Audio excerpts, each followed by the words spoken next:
اعوذ باللہ من الشیطان الرجیم بسم اللہ الرحمن الرحیم اللہم صل علی محمد وآل محمد وعجل فرجہم۔ ناظرین،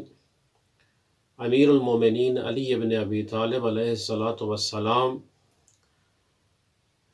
نہج البلاغہ میں حکمت نمبر 82 میں مومنین کو 5 نصیحتیں کرتے ہیں۔ مولا یہ ارشاد فرماتے ہیں کہ اگر تمہیں ان پر عمل کرنے کے لیے جتنی بھی زحمت اور مشقت اٹھانی پڑے ان پر عمل کرو۔ اب امیر المومنین علی ابن ابی طالب علیہ السلام سب سے پہلے کیا ارشاد فرما رہے ہیں؟ مولا ارشاد فرماتے ہیں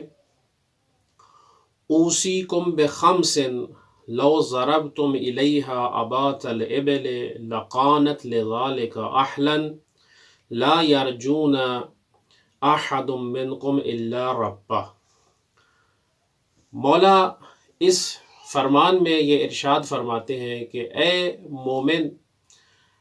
تمہیں 5 وصیتیں کرتا ہوں، 5 نصیحتیں کرتا ہوں، ان پر عمل کرنے کے لیے تمہیں جتنی بھی مشقت اور زحمت اٹھانی پڑے تم اس پر عمل کرو۔ سب سے پہلے مولا یہ ارشاد فرما رہے ہیں کہ اپنی تمام امید جو ہے خدا سے وابستہ رکھو، کسی اور کی طرف امید نہ رکھو، کیونکہ مسبب الاسباب جو ہے وہ خداوند متعال کی ذات ہے اور انسان کو خدا سے ہی کیا ہے مانگنا چاہیے۔ دوسرے نمبر پر امیر المومنین ارشاد فرماتے ہیں وَلَا يَخَافَنَّ إِلَّا ذَنْبًا، کہ گناہوں کے علاوہ کسی اور سے خوف نہ کرو، یعنی جب انسان گناہ کر رہا ہو تو اس کو گناہ سے ڈرنا چاہیے، گناہ نہ کرے، کسی اور چیز سے نہ ڈرے، گناہ جو ہے وہ نہ کرے۔ تیسرے نمبر پر مولا ارشاد فرماتے ہیں لا يستحین احد منکم اذا سئل عما لا يعلم ان لا يقول لا اعلم، کہ جب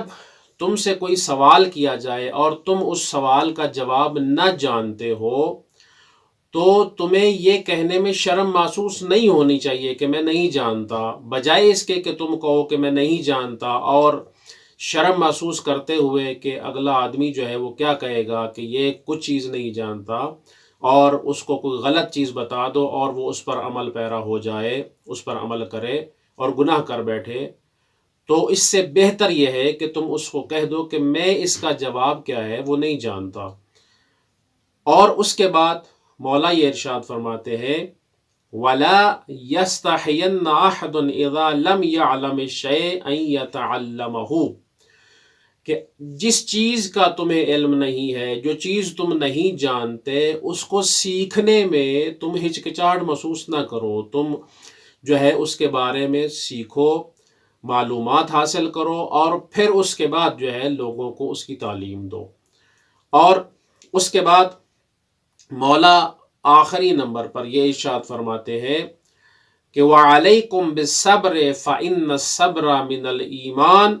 كَالرَّأْسِ مِنَ الْجَسَدِ وَلَا خَيْرَ فِي جَسَدٍ لَا رَأْسَ مَعَهُ وَلَا فِي أَيْمَانٍ لَا صَبْرَ مَعَهُ،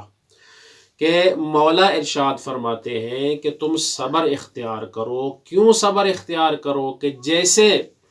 سر کو بدن سے نسبت ہے، اسی طرح کیا ہے ایمان کو بھی کیا ہے صبر سے نسبت ہے، کہ جو شخص صبر اختیار کرتا ہے اس کا ایمان کیا ہے کامل ہے، اگر وہ صبر اختیار نہیں کرتا تو گویا اس کا کوئی فائدہ نہیں ہے۔ تو مولا کی ان نصیحتوں کے مطابق خداوند متعال سے دعا ہے کہ خداوند متعال ہمیں صحیح معنوں میں سیرت معصومین علیہم السلام پر عمل پیرا ہونے کی توفیق عطا فرمائے۔ وعلیکم السلام ورحمۃ اللہ وبرکاتہ۔